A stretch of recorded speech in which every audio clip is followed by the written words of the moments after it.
ডাঙৰ কথা বুলি কয় তহঁতৰ ঘৰত মই যোৱা নাই চবক ঘৰটো সেইকাৰণে এই যে ইমান পেক কৰি থাকি তেতিয়া ফোন কৰে তৰা প্লেটফৰ্মটো যেনেকৈ এতিয়া আহি পৰিছে এই সময়টো আহি গ'ল এইটো এটা সুযোগ এটা আহি গ'ল আপোনালোকে যে ভুল কৰিলে সেই 2 বছৰ আগত যে আপোনালোকে ভুল কৰে ৰাইজে যে ভুল কৰিলে সেইটো আপোনালোকে শুধৰাব লাগিব এতিয়া আমি গম পাম হয় নিয়োজিত ৰাইজে কাশিক সোণোৱাল কাশিক আদিবাসী ৰাইজে এতিয়াও জিংনু নামচুমকে মৰম স্নেহ কৰে আশীৰ্বাদ কৰে মৰম স্নেহ দিয়ে প্ৰেম কৰে আশীৰ্বাদ কৰে এই গম পাম এইটোৱে এটা সময় এইটো এটা সুযোগ যেনেকৈ আহিছিলোঁ আমি ইয়াতে আজিতো ইমানে বেপাৰী আহিছে ঘৰৰ পৰা উঠাই দিছে আপোনালোকে ছিঙিবও নাজানে নিজে ছিঙি লৈছে এইটো হ'ল ৰাস্তা ঘাটটো হ'ল আচল ডেভেলপমেণ্টটো এই ৰাস্তা ঘাটটো হয়তো তাৰপিছত এটাকে হ'ব একেবাৰে যে এই কিবা মিনৰ টাইমৰ পৰা মই গোটেই গাঁও ঘূৰিছোঁ মই তাৰপিছত গাঁও দেখিছোঁ আপোনালোকক এটা কথা মই ক'ম এটা কথা আপোনালোক ক'বই লাগিব যে মই যেতিয়া আহিছিলোঁ 10 বছৰৰ আগত যেতিয়া আমি আহোঁ যাওঁ ঘূৰোঁ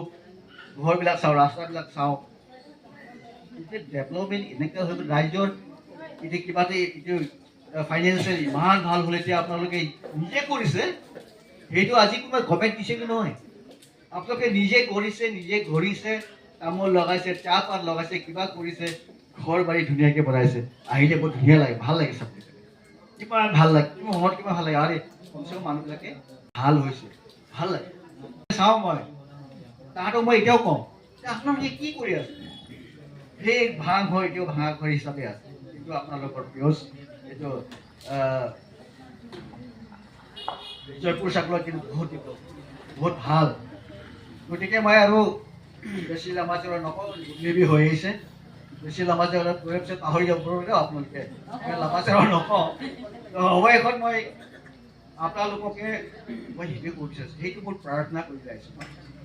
যিবিলাক ক'লোঁ মই হয়তো কাৰোবাৰ মনত কাৰোবাৰ অন্তৰত হয়তো মোৰ যেনেকুৱা বিধি আছিলে দুখ পাই আছিলোঁ হয়তো কোনোবা মনৰ কাৰোবাৰ দুখত কাৰোবাৰ যদি লাগিছে তেনেহে বেয়া নাপাব মই প্ৰাৰ্থনা কৰিছোঁ এইটো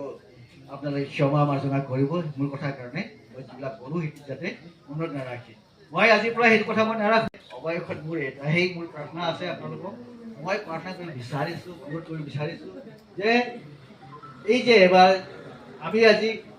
যোজনা নামচমৰ কাৰণে জিএফপিএম ক্ৰেডিটৰ কাৰণে আজি আহিছোঁ